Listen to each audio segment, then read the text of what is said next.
I'm not getting video of you guys. Is that the way it's supposed to be designed? Welcome to Blue Collar Crypto. This is a show that is every Sunday at 4 o'clock and 5:30 p.m. So glad to have everybody joining us here for Blue Collar Crypto. This is part of the World of Ability Podcast Network. We are thrilled to have Tim Trozian and Neil Weber joining us this evening. My name is Sue Roskoff, and with no further ado, I will hand this on over. This is Blue Collar Crypto. Take it away, guys. Thank you, Sue. Neil, would you like to start? Yeah, I can start. I'm Neil Weber. Would you just like to introduce us? What was that? Yeah. Just go ahead and introduce us. She did. I'm Tim Trozian. And I'm Neil Weber. Sue already introduced us, Tim. Okay.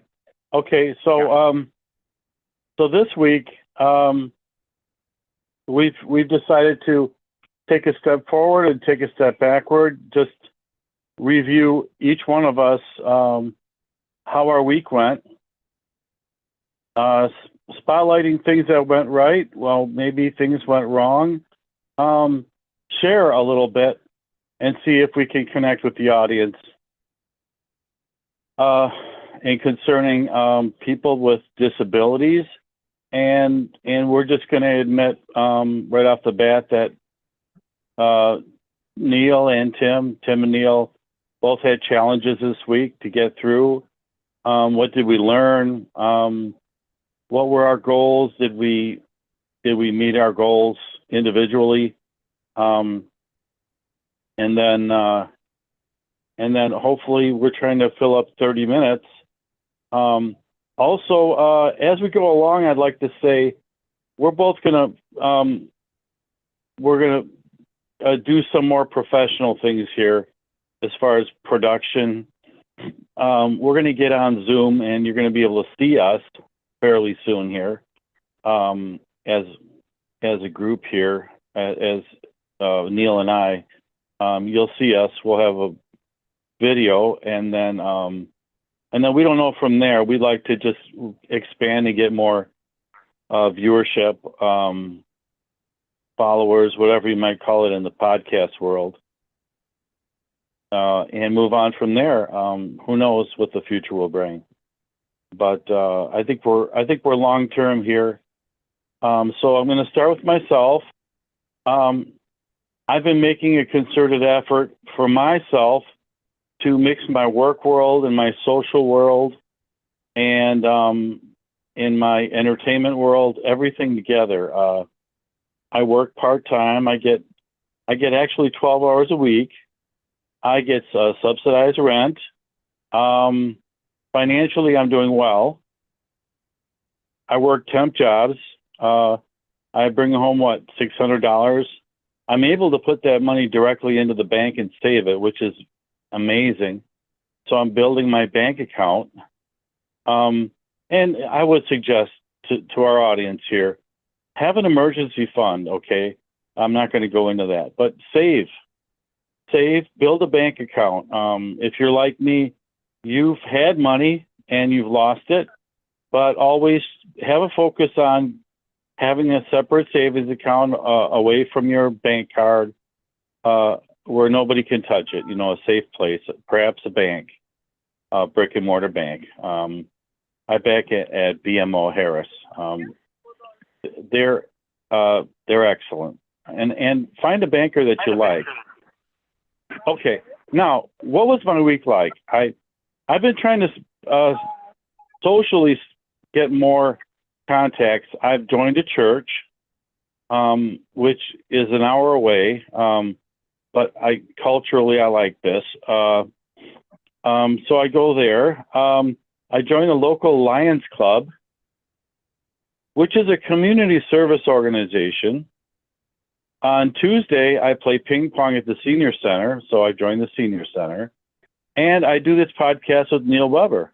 These are all things that I've made an effort, a concerted effort to do, so that I could enjoy more.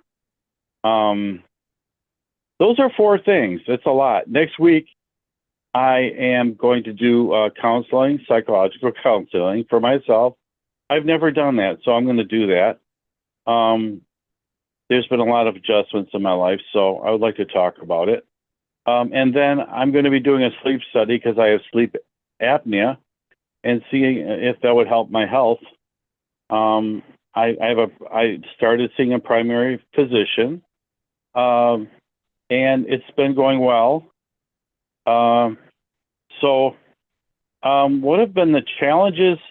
What, and then I look at it as far as achieving things, but I'm also looking for a career. I'm 60 years old, and I think Neil can relate to this a little bit. We're trying to get each one of us a solid footing in a kind of a career that we could stay with long term.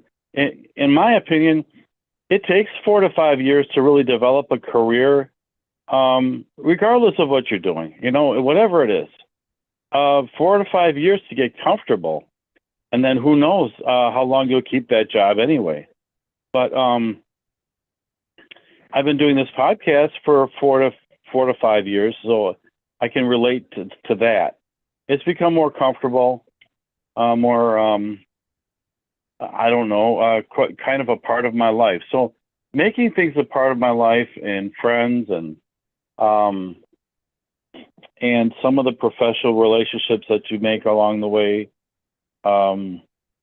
just the highs, the hellos, how are you, and hopefully make a few friendships over the long term. But I think all in good spirits, all in good cheer. Try and keep it light. Don't, if it, like, why I had one day where 7 or 8 things went great. Like, I'm like, well, this was positive. This worked. That worked. But then I let one thing bother me, and I was thinking, don't look at everything as totally great and totally wonderful or totally bad. You're going to get a lot of bumps along the way. And that's my philosophy. Nobody's keeping score. This is life. Try and get the big things right, and try and make little mistakes along the way. But, try and succeed at what matters most. And decide what matters most to you, right? So, again, I have some high points. This show is one of the high points. Working with Neil is I look forward to that, and then into a future. So, but you never know what might happen. Let's enjoy the day. Let's enjoy the moment. And then I'll leave this to Neil. Go ahead, Thank you, Neil. Tim, for sharing. I really appreciate. I've seen you grow the last few months of working with you, and what I've seen in you is I've seen you respond to the challenges in your life with positivity. And you made some core decisions here. You've decided to seek therapy, which most people don't do. I know people in my life who could definitely benefit from therapy, and they don't choose to go. And you have faced that, whatever the challenge is in your life that is causing you to seek therapy, you're facing it and you're responding to it. I, too, also am in therapy. I've been in therapy for about almost a year now. And I'm also in a spiritual support group, which is private, but that spiritual support group is very helpful because it admits that there is a higher power, which I call Jesus Christ and the Trinity of God. I'm a devout Roman Catholic. And I try every day to turn my life and will over to this higher power. And that is very helpful to me. So what I'm really learning in life are try to address life with a five-pronged approach to life. And that would be spiritual goals, physical goals, intellectual goals, emotional goals, and financial goals. My spiritual goal, which I'm very strong in because I was given it to primarily my mother, and spiritual goal is to pray twice daily. And now I've really come to believe that everyone is a believer. Everyone has a belief in something, and my belief is in God. And what I really think separates those people that are successful in their belief in God is their love of neighbor. And so how do we do that? I think the primary way that most people do it, and then I have had the luxury of Social Security disability income for 22 years, which has allowed me the freedom to explore life. And I read a book called Man's Search for Meaning by Viktor Frankl. And I've had many experiences that have allowed me to explore life. And what has finally happened is I've come to some peace about life. I'm coming to peace about my life. And that peace is found I'm experiencing that through a number of ways, but primarily the number one way is my employment at Outpost Natural Foods, where I am a clerk. Most of my coworkers, their gifts are in food service, and they naturally do well in food service. What I'm asked to do is portion meat, peel bananas ready for smoothing, and pull chicken, prepare bacon for baking, prepare cookies, either bake them, and prepare them. And these are all manual labor jobs. And that is not my gift, but I do that for $11.56 an hour. And what I'm really think is, I really asked myself, and I asked God this question: why am I at a job of underemployment and a job that doesn't meet my skills, but I've been able to survive there for 2.5 years? And the answer in prayer was because it's been a training ground of humility. There are 7 deadly sins, and I have experienced, unfortunately, all of them. And that is part of my search for meaning. And so what I'm trying to share with you is that pride is goeth before destruction. And I have suffered from pride most of my life. So God has allowed life to bless me with a job which is lowly and low paid. No one, admires, the clerk at the grocery store for high wages, high profile, a demanding job that requires skill sets. This is not the professional baseball or professional sports world. This is not the president of the United States. This is a lowly position, which is underpaid. And so that has been my challenge this last week, coming to see that despite the handicap I face, partly mental health, which I was born with, and partly the challenges, character flaws, which I developed through life, I have a disability. And so I'm responding to that disability now in a new way this week with love. So I'm trying to show to my daughters and to the world that my response to this world is love. 2 people today did something that I initially felt resentment at. And if you know anything about resentment, and books have been written on this subject, it is the belief that you are being unjustly treated. And so the response is, the common phrase, the common quote is, resentment is like drinking a poison and expecting the other person to suffer.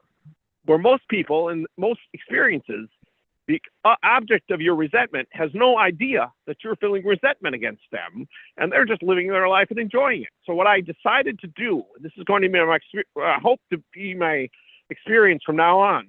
Each time I feel resentment in my life, I will then make an act of gratitude towards that person or say a prayer for that person. And those are my responses to resentment. I've been taught this in my spiritual support group to pray, but it's been my decision to do that. So my challenges this week have not been great. I have, through concerted effort, I have mastered each area of my job. I once struggled mightily with dishes, and I'm not fast at dishes, but I get them done within 15 minutes of closing, 15 minutes after closing, rather, and that's acceptable. I struggled once with portioning meat. I have overcome that. The biggest challenge I had in my growth cycle was bananas. I once had a great problem wrapping bananas for sale, and my boss is very patient with me because he's a very compassionate person. He's not religious, but he's very compassionate, and he has many spiritual gifts, although he wouldn't see it as spiritual gifts, but I see it that way. And so this gifted man has kept me on, even though in my woundedness, I did things that would have caused most bosses to fire me. In fact, I missed 4 days of work, and that is beyond the rule at the firm, which says you have 3 absences allowed. And so unfortunately, I was late. I was never late, but I missed work. I was too slow, and I did all these things. But I think my boss did not judge me by my results, although my advisor said that to me, that I had judged by results. And I'm trying to adapt to that at 61 years of age. What my employer, my boss, judged me on, he judged me by effort. I think he saw that I was making a concerted effort to overcome my weaknesses in employment and provide a better product, which I have been able to do in 2.5 years. So the question is, I've always had this belief that I need to work in an environment where I can use my gifts, because everyone is given talents, and I believe that I'm supposed to be able to use my gifts, and I have.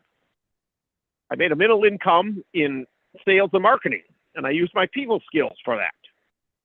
But I found over time, through the advice of others, that I was not using those gifts naturally. Those were learned skills, and I was using them inappropriately. And I'll just be honest, like I promised to be honest before the show. I learned the art of manipulation to make money, and that's a common technique in sales. I once interacted with a hot dog salesman, a gentleman who makes $1,000 a week, I believe, or they make $1,000 a day. I believe that's the number, selling hot dogs. But this gentleman, you know, I came up to say hello to him, and he said, "Let's play this game." And he went on, started to introduce his game idea. And I said, "I just wanted to say hello." And the minute I said that, he lost all interest in talking to me. And he ignored me from that point on. And I feel sympathy for this man, because all he cares about is the amount of money he can make from a customer and not how they are as people. And that type of salesperson I don't respect. That type of person I don't respect. So I've learned many things in my journey. Up until 22 years ago, I was a struggling middle income person, a father of 2, a husband, and a worker, and I knew very little about life. And then I did what a wealthy man once did. He said that all his wealth came about only because he learned it in poverty. And I've been sharing that with people as I talk with them. One advisor of mine said that he grew up very poor. Now he's a wealthy man. And so I believe he can attest that as well. So I will share with you that the goals I want to put in my life, I want to always have at this time in my life, I want to have a job. But I don't know that'll be what I'm going to do for the long term, because I don't know that I can find a job that compensates me to meet my needs. And I'm carefully praying about that. But the one core thing, everyone, it is common to talk about legacy. And I think my legacy is I want people to see that I was once a Saul. I was a lover of the law, and I never killed anyone, but I had much indifference to people's needs. And now I'm trying to become a Paul, where I have a great love for people and my neighbor. And I want that to be my legacy. And we don't know how long we're going to live.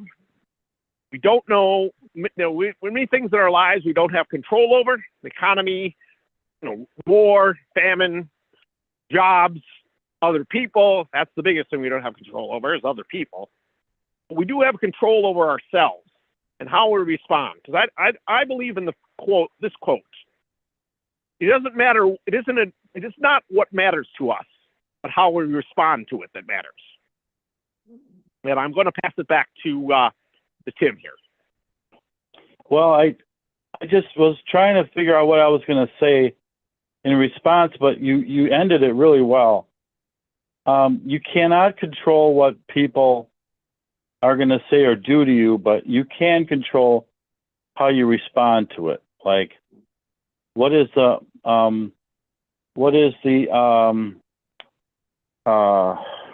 let's say, what is happening at the time? Sometimes we're in a situation we're not exactly sure what's being communicated, and we have to control ourselves as far as how we communicate. All right.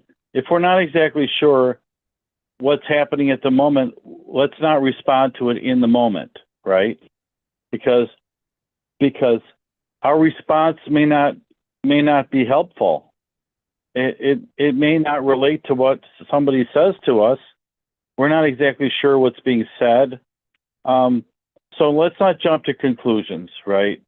People do vent, and they do let you know how they feel, but that doesn't mean that it's your turn to let them know how you feel, right? You just have to listen to what people say, let them have their say, and sometimes silence is required. That way, we're not looking to get into long conversations in some instances, right? And in the work world, well, we come across situations where people have, just like they're at home, they have many emotions in the work world. And we can't respond to everything that happens in the work world like we can in our personal lives. In our personal lives, we can. But not in the work world. We have to kind of let things happen and float away, concentrate on our jobs. I think it takes, I think when we start our jobs, it takes years. So to really get what's going on in our workplace, some people adjust faster than others. So I like that. I like that if we can be proactive, but we can't solve everything. We can't make everything right. And that goes in the work world. Absolutely. All we can pretty much do is show up on time, have a good attendance record. Bosses love that. And then this is a show about disability. So there's a lot of disabled people in the workforce. A lot of them get government benefits and a disability check and have a job. And that's okay. That's kind of the way it works. And it's a huge part of our economy. So we don't step away from it. We're not the same people, Neil and I, that we were 20 or 30 years ago. We can't solve problems. We don't have the same lives that we had back then. So we have to live differently. We have to respond differently. We know more. We're more mature. I'll speak for myself, and Neil concurs, is we know what works and we know what doesn't work. And sometimes in my life, silence, hey, and not acting. When I want to do something, and definitely emotionally, I want to take action, I go, well, I don't need to do that. Sometimes silence and non-action is the way to go. And so that's kind of what I'm getting here.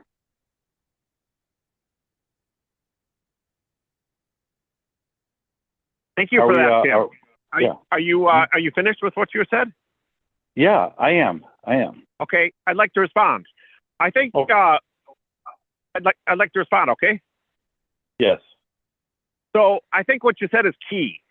So much of life and love, and you're in a relationship, and I won't go into that, but I know a little bit about your relationship with your wife, and what I know is that there's a lot of sacrifice involved. And I think that so much of love is is sacrifice. And if we look to the cross of Christ, which we're both Christians, we see the cross and the sacrifice. And so much of life is sacrifice. And I think that what I'm really learning is that I've always wanted a meaningful life. And with that, I wanted certain economic rewards. And unfortunately, due to, a number of reasons, including defects in character, and mental illness, and the fact that I had to accept at age 40, I believe it was age 40, that I had a disabling condition. I was not able to achieve that goal. I had a number of goals. I wanted to reconcile with my ex-wife. Prayed for that goal for 20 years, and that goal was denied me. So I think that what has happened, though, is my children have developed into very special young ladies.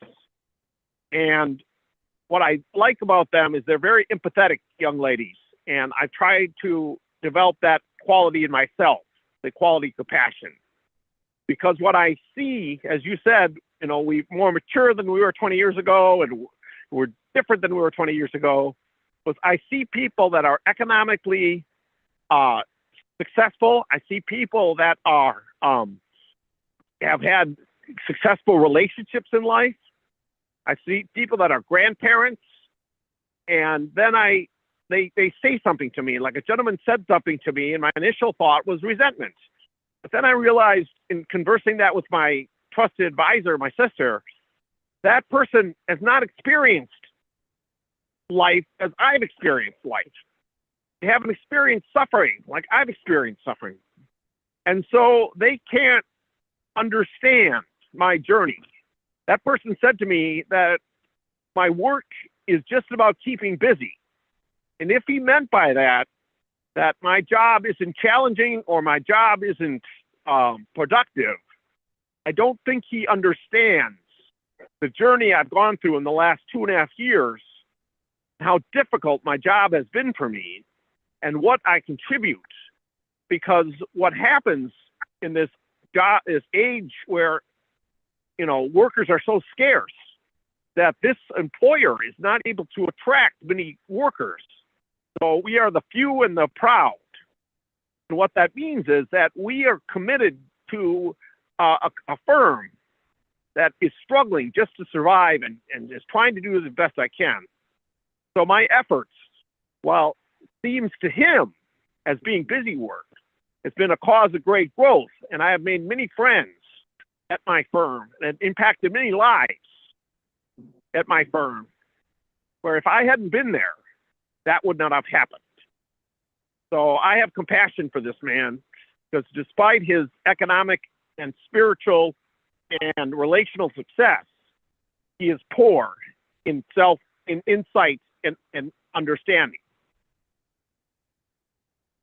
In the minute we have left, I'd like to turn it back over to you, Tim. Do you have any thoughts? Yeah, and I think as workers, and regardless of where we're working, everybody's working for somebody. Sometimes we don't see the connection. To keep a business making money, it requires workers doing all doing their roles. The role of each worker sometimes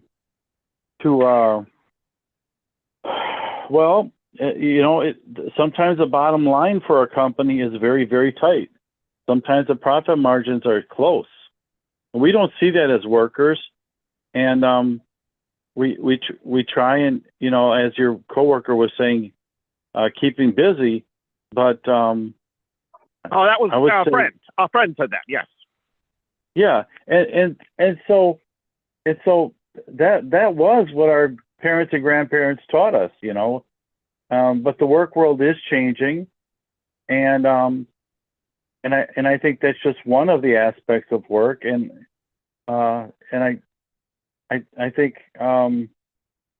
we're not beyond that here. We're we're not trying to talk about anything metaphysical. We want people to be working. We want the viewers of this and the listeners here to be working. And we believe in the something of a good day's work, the honor of a good day's work. We believe that strongly, and that it gives you your pride as a man or a woman to have that job and to keep it, and that's a very big thing. We don't ever want to discount that. And so, having said that, we just want to be on the support of the worker that goes and feels good about themselves. Yeah, to have something. Because a lot of us would rather, fill our time doing something outside of ourselves, outside of our own experience. We'd rather have that job, and hopefully put our personal touches on it. So that's all I have to say. Okay, well, we've come to the end of our show. I'd like to invite Sue to come in and close us out, and then I have a question for Sue after we close off. Very good. Thank you guys so very, very much. This again is Blue Collar Crypto. We are here every Sunday at 4 o'clock and 5:30 p.m. Central. This is also with Tim Trozian and Neil Weber. Look forward to hearing more next week, and always being part of the World of Ability Podcast Network. We thank you. Are you there, Sue? Hello? Sue? I guess we lost her, huh? Yeah. Okay, I'll have to call her.